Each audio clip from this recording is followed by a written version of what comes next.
langkah strategis apa yang akan terus dilakukan oleh pihak FKUP untuk menjaga keharmonisan di Desa Njerahi dan untuk desa-desa yang ada di Kabupaten Pati?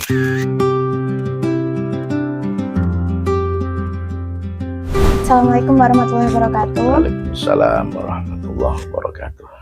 Baik Bapak, perkenalkan nama saya Wahda Naili Rohmah dari mahasiswa Universitas Negeri Semarang. Kebetulan saya dari Prodi Pendidikan Pancasila dan Kewarganegaraan dari semester 8. Nah, di sini itu saya sedang melaksanakan penelitian skripsi saya terkait moderasi kehidupan beragama di Desa Njerahi sebagai desa wisata Pancasila. Nah, seperti yang saya ketahui bahwasanya di Desa Njerahi itu dinobatkan sebagai desa wisata Pancasila, kemudian di tahun 2023 itu dinobatkan sebagai kampung moderasi beragama. Betul nih Pak? Betul.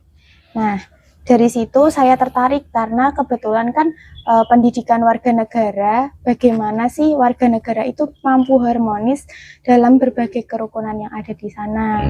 Nah, di situ saya akan meneliti terkait moderasi beragama. Nah, langsung saja nih Pak. Ya, silakan. Yang pertama itu terkait bagaimana sih Pak FKUP sebagai forum kerukunan umat beragama di Kabupaten Pati melihat kondisi kehidupan keberagaman agama di Desa Njerahi? Jadi begini ya, jadi kita bicara makro terlebih dahulu. Di FKUP Pati itu ada namanya roadmap peta jalan menuju kerukunan umat beragama yang hakiki. Nah itu. Jadi ada roadmap, kami ada bukunya yang kecil gitu, panduan dalam FKUP menjalankan program-programnya untuk jadi roadmap menuju kerukunan umat beragama yang hakiki. Apakah masih ada atau enggak bukunya, saya perlu dilihat di kantor ya. Jadi dalam roadmap itu peran FKUP yang selama ini dalam tanda kutip itu masih berperan dalam ranah simbol ya, simbol kerukunan antar tokoh-tokoh agama saling berkomunikasi, duduk bersama, doa bersama. Itu kan peran-peran simbolik. FKUP itu punya gagasan, punya ide bahwa kerukunan itu tidak hanya sebatas simbol-simbol saja, tapi itu memang real adalah suatu kondisi harmoni kerukunan yang natural gitu. Nah, jadi yang tidak dibuat-buat, yang alami gitu kan. Nah ini tentu bicara makro seluruh Kabupaten Pati itu kan terlalu besar kan gitu kan. Maka kita mengambil daerah-daerah tertentu atau desa tertentu yang memang di situ memenuhi beberapa kriteria untuk menciptakan satu kondisi harmoni atau kerukunan yang bersifat hakiki atau natural. Untuk menuju itu tentu kita ada 3 titik atau 3 program besar. Yang pertama berkaitan dengan literasi, yang kedua komunikasi, dan komunikasi ini termasuk kerjasama dan komunikasi, itu yang terakhir itu organisasi.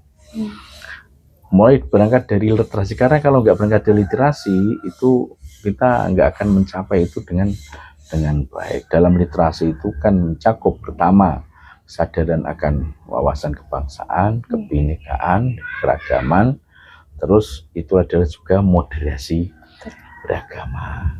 Moderasi beragama itu akan bisa real terjadi ketika ada satu contoh pilot project. Nah, makanya di samping Njerahi itu ada desa Giling. Iya, Giling. Giling itu desa kerukunan itu. Dulu FKUP yang merencanakan di sana.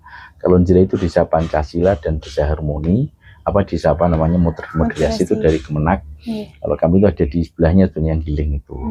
Ya, karena untuk menuju kerukunan itu harus literasi, di antaranya adalah masalah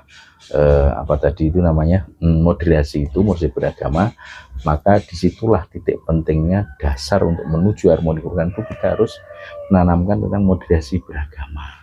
Jadi begitu Mbak. Jadi Dari mursyid beragama itu nanti akan ada menyarankan keragaman.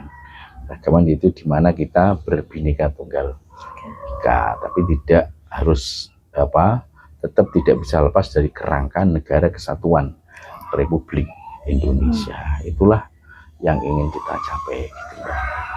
Oh, kalau Bapak itu sudah pernah datang secara langsung di gereja? Oh sudah, saya beberapa kali.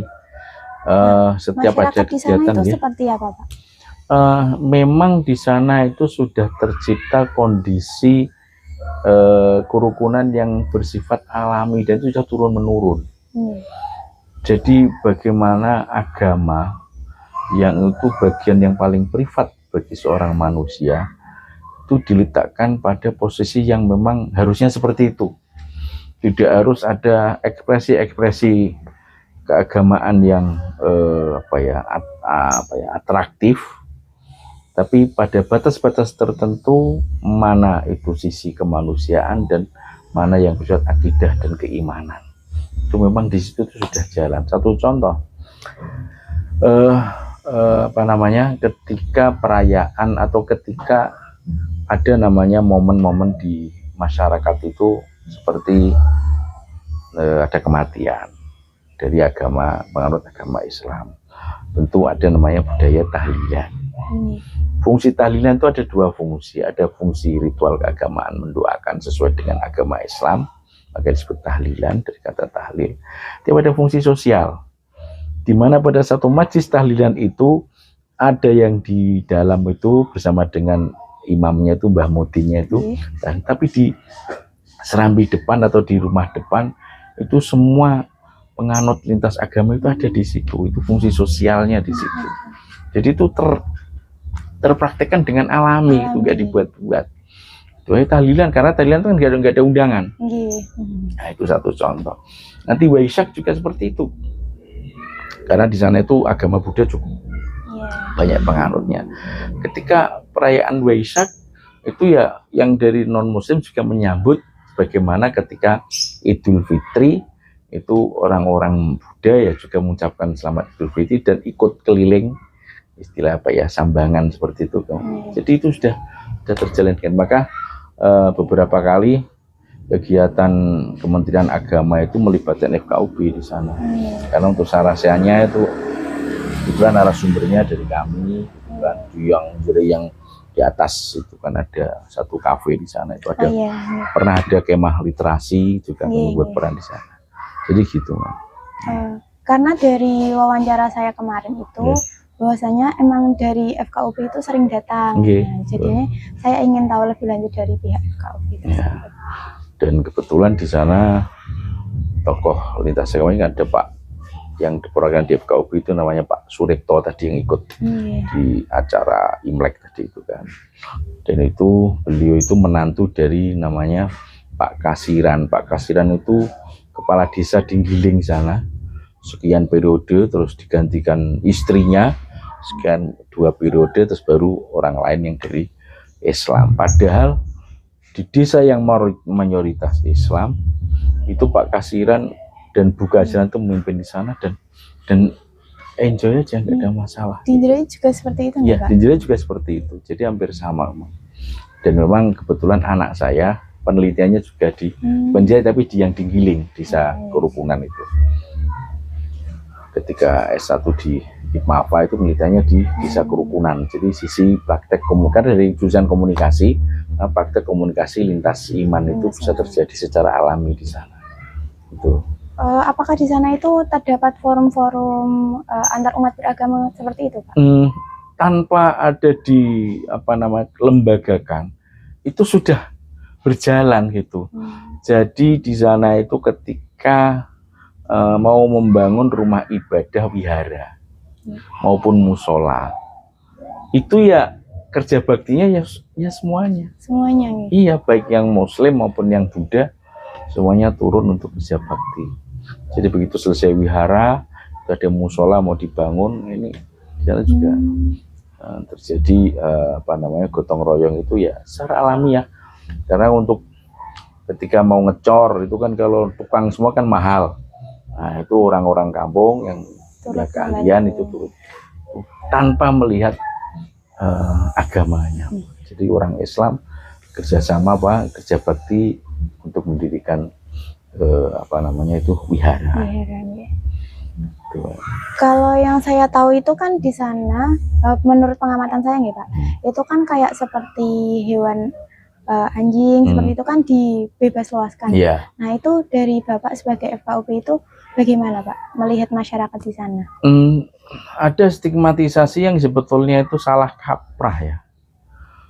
Karena memang kalau di wilayah daerah yang mayoritas Islam, khususnya yang madzhab Syafi'i itu menganggap anjing itu najis.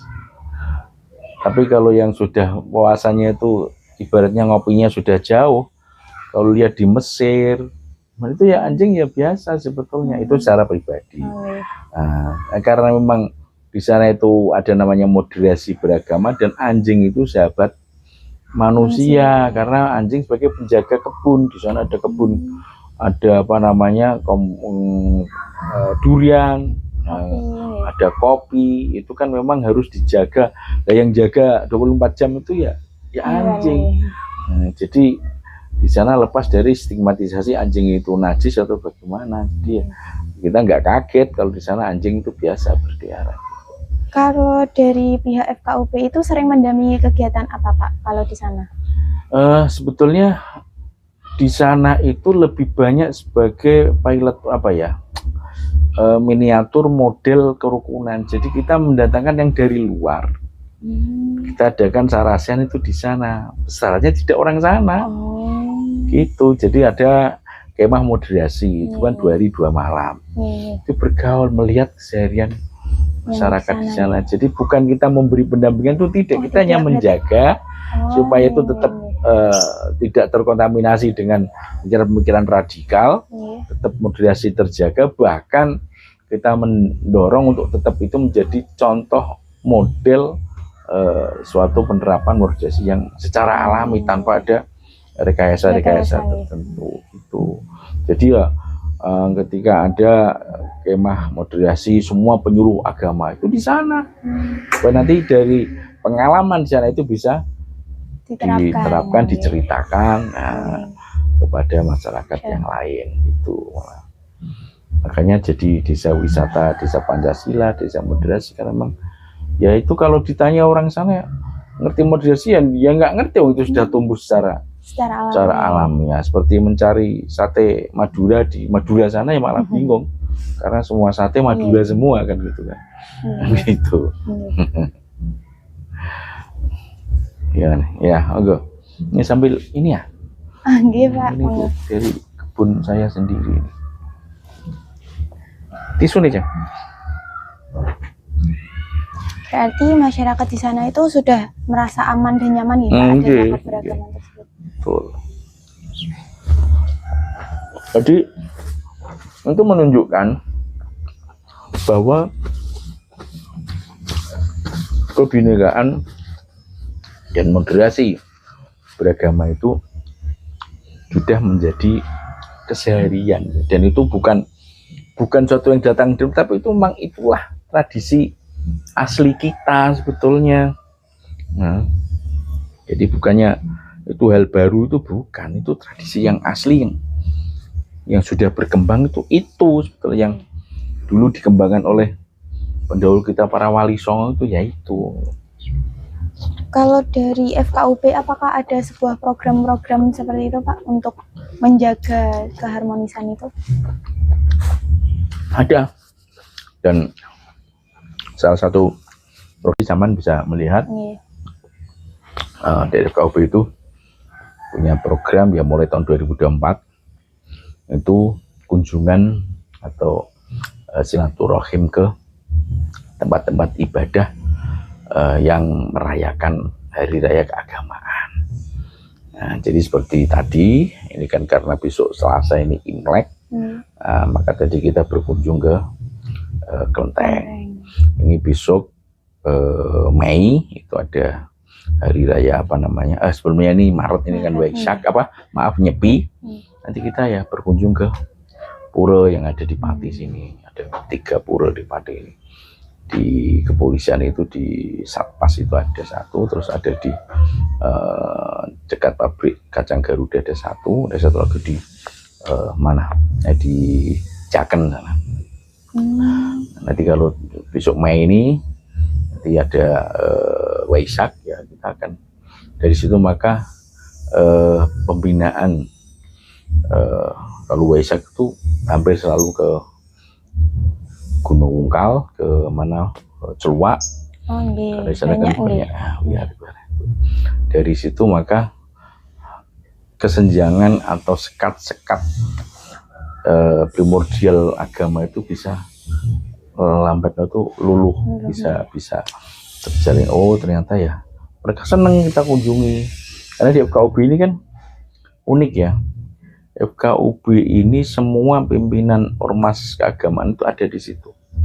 Saya melihat strukturnya itu dari agama-agama. Ya, selain agama Islam itu ya Ketua Umum MUI, Prof. Karim, dosen UIN Kudus, itu ya pengurus FKUB.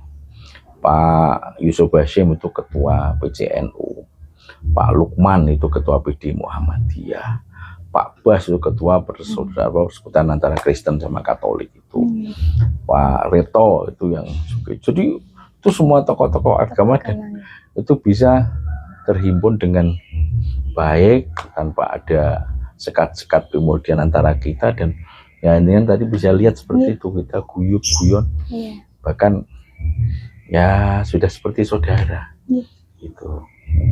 Dan itu yang ingin kita senantiasa tunjukkan ke umat kita, ke pengaruh agama yang melihat kita, tentu kan seperti itu. Kalau masing-masing pimpinan sudah rukun, guyub, otomatis kan kesenjangan itu akan hilang dengan sendirinya. Gitu. Kalau dari kegiatan itu Pak, kemah yang kemarin kan itu mendatangkan ya Pak. Nah itu bagaimana sih Pak melihat masyarakat yang ada di sana? Moderasinya itu apa saja yang dapat dilihat secara nyata kasat mata? Jadi di sana sudah ada semacam kode etik dalam ekspresi keberagamaan. Yang beragama itu contoh untuk kalau masjid itu khotbahnya. Nah, terus kalau dalam pengajiannya, kajiannya itu tidak ya secara otomatis ada yang sudah itu sudah terjaga, jadi nggak ada namanya khotbah kok mengajak paham radikal, nggak ada gitu kan. Yang ada keguyuban, rukun, kerja bareng gitu. Berarti dari situ nih Pak yang makin memperkuat nih. Dari tokoh-tokoh agama. Tokoh-tokoh itu pasti. Jadi di sana itu memang itu sudah semacam terlembagakan dari generasi ke generasi. Dimulai generasi tua memberi contoh seperti itu, ke bawahnya itu juga bisa melanjutkan. Dan kalaupun di era-era digital, era informasi dan informasi ini, itu bisa secara otomatis, secara itu pengaruh-pengaruh yang baik dari medsos dan apa itu bisa tereliminasi, tidak berpengaruh sama sekali di sana. Nggak ada namanya antara Kristen dan Islam itu saling menghujat dalam ajaran, itu tidak ada. Jadi sudah betul-betul agama di hati masing-masing, tapi kita hidup guyub rukun. Nah, karena memang alam itu mengajarkan seperti itu, karena hidup namanya di desa, hidup di gunungan, itu alam itu sangat penting.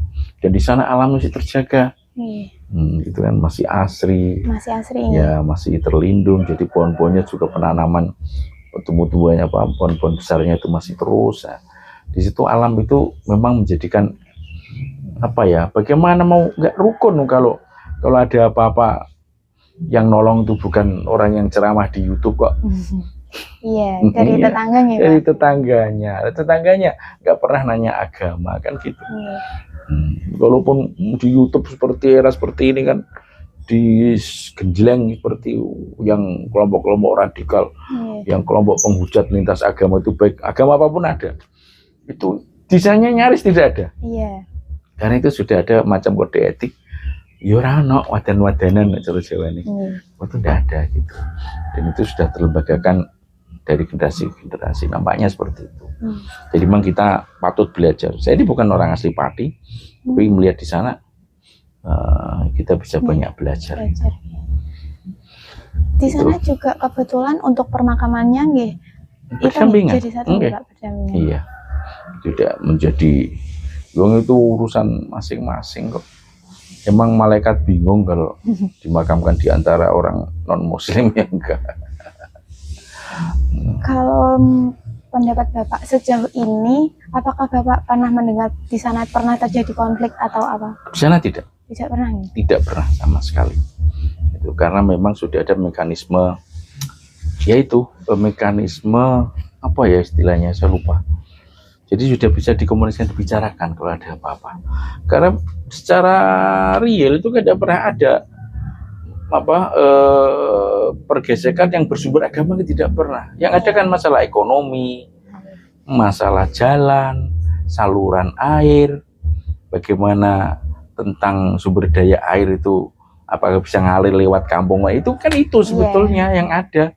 Tapi itu ketika nggak di-manage, di-maintain dengan baik, itu jadi masalah agama. Kuno ini kok liwat banyun ya. Akhirnya ke agama di sana hal itu sudah ya, dan hampir tidak pernah terjadi. Nah, kan di sana dinobatkan sebagai kampung moderasi beragama nih Pak. Apakah ada hal-hal tertentu yang sehingga di sana itu dinobatkan? Oh ya, ada kriterianya. Nih, kriterianya itu seperti apa saja Pak? Kriterianya pertama ada kriteria positif, dan yang kedua ketidakadaan kriteria negatif. Kan itu kriteria apapun, seperti FKUP Pati ini kan kemarin ada Harmony Award kan, kita kan peringkat 3 nasional. Ya, bisa dilihat itu beritanya. Harmony Award 2025 itu FKUP Pati dapat peringkat ketiga, kinerja terbaik nasional. Itu kan ada instrumen-instrumen yang mana itu harus tervalidasi dengan bukti-bukti. Sama untuk mencapai kriteria sebagai desa moderasi itu ada lebih dari 2 kelompok beragama, agama kan itu kan.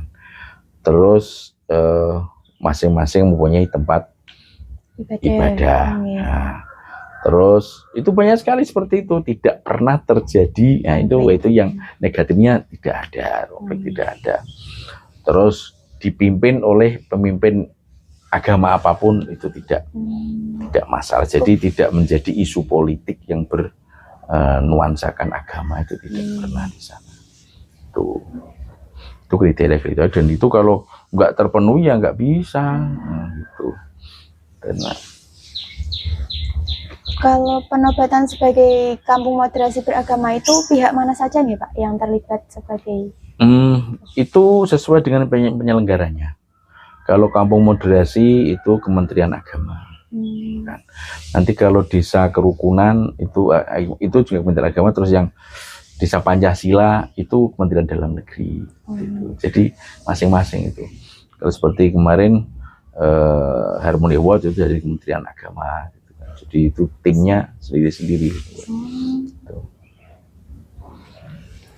Nah, kebetulan di sana kan sudah dinobatkan ya Pak. Itu apakah ada perubahan masyarakat, kayak perilaku masyarakat atau kegiatan apapun, apakah terdapat perubahan? Kalau perubahan secara drastis itu nggak ada, karena sebenarnya berjalan sebagai bagaimana adanya gitu kan. Tapi memang kesadaran akan bahwa desa ini jadi desa moderasi, yaitu kesadaran itu yang memang kita harus bisa memberikan kesadaran itu bahwa ini kita sebagai contoh, jadi harus kita jaga, jangan sampai ternodai oleh hal yang tidak mencerminkan moderasi seperti itu. Menurut FKUP, apakah tujuan panjang yang ingin dicapai melalui penguatan moderasi beragama di Desa Njrai? Tentunya sama dengan tujuan FKUP, yaitu menciptakan harmoni dan kerukunan yang hakiki. Itu jadi sama, karena dengan kerukunan yang hakiki itu kita bisa berbuat banyak, kita bisa bangun ekonomi dan seterusnya. Itu kita bersekolah, kalau ada kerusuhan masalah sosial yang bernuansa agama ya nggak mungkin bisa. Jadi itu yang ingin kita capai, dan itu selaras dengan tujuan FKUPing saya katakan tadi, yaitu sebagai apa, tujuan tadi adalah menciptakan kerukunan yang hakiki. Ya, itu tidak lepas dari moderasi yang disampaikan lewat literasi yang kami bangun begitu. Nah, ini sudah sampai di pertanyaan penutup nih Pak. Langkah strategis apa yang akan terus dilakukan oleh pihak FKUP untuk menjaga keharmonisan di Desa Njerahi dan untuk desa-desa yang ada di Kabupaten Pati? Ya, jadi memang meskipun kita belum tuntas untuk di kalangan para pemuka agama, tapi sudah lumayan di kalangan orang dewasa. Kita inginnya itu ada generasi muda yang sadar akan kerukunan, sadar akan harmoni, sadar akan moderasi. Karena generasi sekarang, generasi Gen Z atau Gen apa itu kan beda dengan generasi kami. Kalau kami dulu dari guru sudah selesai. Sekarang guru itu hanya nggak sampai 5-10%. Tapi siapa guru-guru anak muda? Ya dari media sosial, dari YouTube, dari TikTok. Nah, makanya kita ingin menguatkan itu internalisasi nilai-nilai itu dari dalam. Secara otomatis ketika ada pengaruh dari media sosial yang akan merusak moderasi itu, secara otomatis kita sudah punya istilahnya itu tamengnya, manaahnya kalau dalam bahasa Arabnya. Gitu Mbak. Jadi ingin kita meneruskannya di kalangan muda. Maka idealnya memang kita ini ada forum kerukunan umat beragama yang sampai ke level anak muda supaya nanti bisa penerus kita yang sudah tua seperti gitu. Dan itu juga yang ingin kita jaga di desa moderasi di Njerahi itu. Jangan sampai orang-orang tua yang sudah mewariskan kepada kita nilai-nilai moderasi ini sampai anak muda kita tidak bisa mewariskan ke anak-anak kita. Itu jangan sampai gitu Mbak kira-kira. Ya. Sebelum ditutup, apakah dari Bapak ada yang ingin disampaikan lagi untuk agar kita selalu rukun? Ya, terima kasih, ini saya sangat respect sekali dengan pilihan sama ini Mbak Wahda ya, milih tema ini, judul ini sebagai skripsi Anda, dan ini tentu sama selaras dengan apa yang kami impikan supaya kita bisa menurunkan, bisa mewariskan nilai-nilai kerukunan ini kepada anak muda, dan Anda harus jadi generasi penerus ini.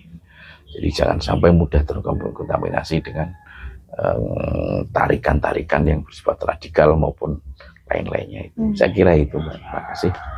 Monggo dinikmati ini. Baik Bapak, terima kasih atas waktunya, atas kesempatannya. Semoga apa yang Bapak sampaikan tadi menjadi ilmu, pengetahuan bagi saya, bermanfaat bagi saya, juga penelitian saya nantinya. Ya, sukses selalu. Sukses.